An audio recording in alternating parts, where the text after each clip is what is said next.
بسم اللہ الرحمن الرحیم۔ السلام علیکم۔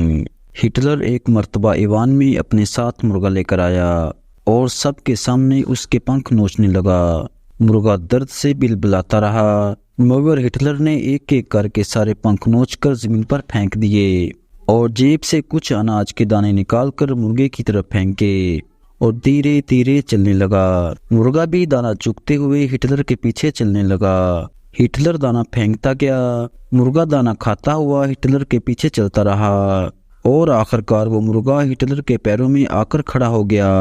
تب ہٹلر نے اسپیکر کی طرف دیکھ کر تاریخی جملہ کہا، جمہوری ملکوں میں عوام اس مرغے کی طرح ہوتے ہیں، ان کے لیڈر پہلے عوام کا سب کچھ لوٹ کر انہیں اپاہج کرتے ہیں اور بعد میں انہیں تھوڑی سی خوراک دے کر ان کے مسیحا بن جاتے ہیں۔ اللہ پاک ہمارے ملک کو بھی جمہوری نظام سے نجات دلائے اور اسلامی حکومت کا نفاذ ہو، اور اللہ پاک ہمیں اور ہمارے حکمرانوں کو بھی ہدایت دے، آمین۔ تو یہ تھی آج کی ویڈیو کو لائک اور چینل کو سبسکرائب کرنا مت بھولیے گا۔